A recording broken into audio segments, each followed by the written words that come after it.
Hello friends, welcome to my YouTube channel. मेरे पिछले video में मैंने आपको आईएमएफ के बारे में बताया था और इससे रिलेटेड कुछ क्वेश्चंस भी दिए थे।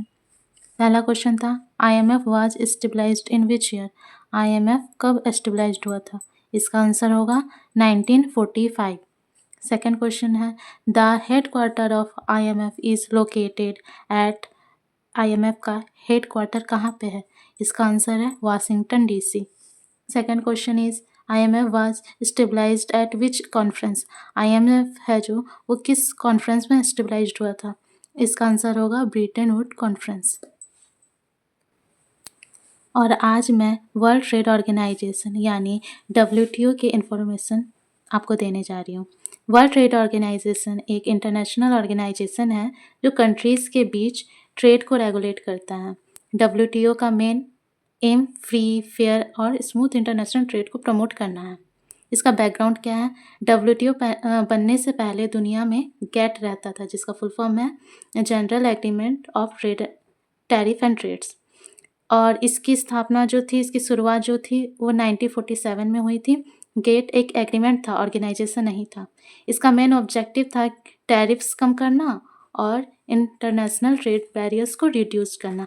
लेकिन टाइम के साथ ये रियलाइज हुआ कि गेट वीक था, इसका सर्विस और इंटेलेक्चुअल प्रॉपर्टी को कवर नहीं किया जाता था। इसमें डिस्प्यूट सेटलमेंट सिस्टम इफेक्टिव नहीं था इसका, इसलिए एक स्ट्रॉन्ग परमानेंट ऑर्गेनाइजेशन की ज़रूरत महसूस हुई। तो लास्टली उरुग्वे राउंड में WTO का जन्म हुआ।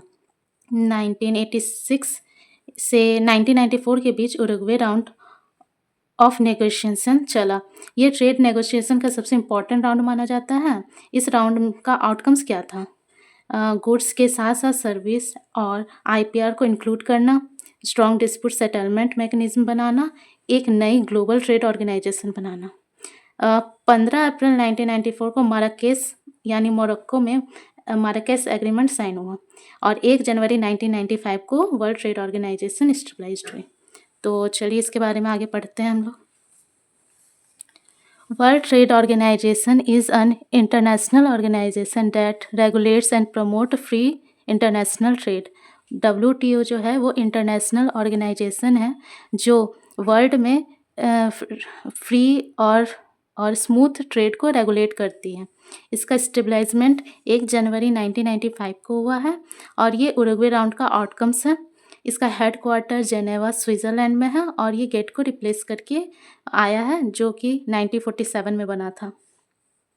इसके मेंबर कंट्री अभी 166 कंट्रीज़ है इसके मेंबर कंट्रीज़ और इंडिया इज़ फाउंडिंग मेंबर। अब फाउंडिंग मेंबर वो होता है यानी इंडिया गेट जब WTO बना था तभी से इसका मेंबर है। इसके ऑब्जेक्टिव क्या है? प्रमोट फ्री ट्रेड को प्रमोट करना, रिड्यूस ट्रेड बैरियर्स, जो ट्रेड बैरियर्स है उसको रिड्यूस करना, इंश्योर ट्रांसपेरेंसी, जो ट्रेड है उसमें ट्रांसपेरेंसी लाना, इम्प्रूव स्टैंडर्ड ऑफ लिविंग और इसके जो मेंबर कंट्रीज़ है उनकी स्टैंडर्ड ऑफ लिविंग को इम्प्रूव करना, सस्टेनेबल डेवलपमेंट करना। इसके फंक्शंस क्या है? एडमिनिस्टर ट्रेड एग्रीमेंट, जो ट्रेड एग्रीमेंट है उसको प्रशासित करना, फोरम फॉर ट्रेड नेगोशिएशन, जो वाद विवाद होते हैं ट्रेड में उसके लिए एक मंच प्रोवाइड करना, सेटलमेंट ऑफ ट्रेड डिस्प्यूट, जो ट्रेड डिस्प्यूट होते हैं, वाद विवाद होते हैं उसको सेटल करना, रिव्यू ट्रेड पॉलिसी, जो नीति है उसको देखना और टेक्निकल असिस्टेंस प्रोवाइड करना। और इसके इम्पॉर्टेंट WTO एग्रीमेंट क्या है? ये इम्पॉर्टेंट होता है गेट, जिसे ट्रेड इन गुड्स कहते हैं। मतलब इस गेट जो है वो ट्रेड गुड्स का ट्रेड देखता है, गेट्स सर्विस का ट्रेड देखता है, ट्रिम्स जो है वो इन्वेस्टमेंट मेजर्स देखता है, ट्रिप्स इंटेलेक्चुअल प्रॉपर्टी राइट्स को देखता है। इंटेलेक्चुअल प्रॉपर्टी राइट वो होते हैं जो जिस पे किसी का राइट होता है, जैसे बौद्धिक संपदाएं जो होती हैं, कॉपीराइट, पेटेंट, ट्रेडमार्क, उसमें डील को देखता है, ट्रेड को देखता है। फिर लास्ट है एग्रीमेंट ऑफ एग्रीकल्चर, AOA जिसे कहते हैं। इससे आप GTTA से याद कर सकते हैं। ये जो है ट्रेड के सारे एग्रीमेंट से इम्पॉर्टेंट। 8 नंबर है डिस्प्यूट सेटलमेंट मैकेनिज्म, जो ट्रेड में डिस्प्यूट होते हैं, वाद विवाद होता है, उनको कैसे देखता है WTO?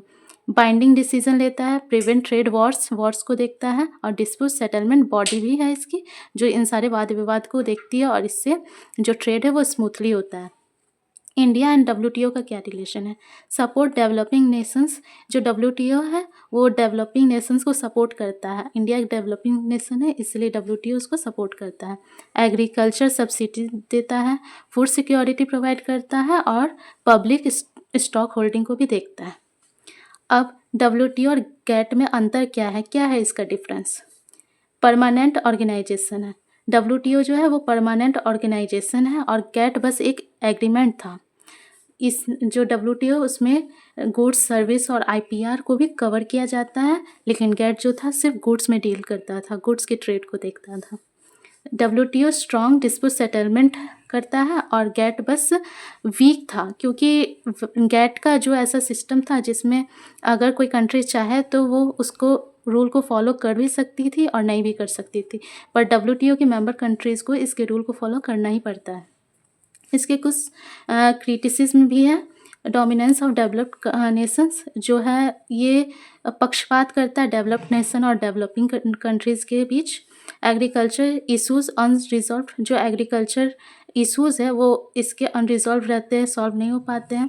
Less benefit to less developed countries, जो डेवलपिंग कंट्रीज़ उनको इससे ज़्यादा बेनिफिट नहीं हो पाता है।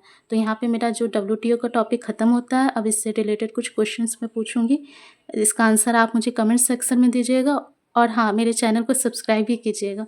तो पहला क्वेश्चन है, WTO came into existence in which year? WTO जो है वो किस ईयर में आया था? हेड क्वार्टर ऑफ डब्ल्यूटीओ का हेड क्वार्टर कहाँ है?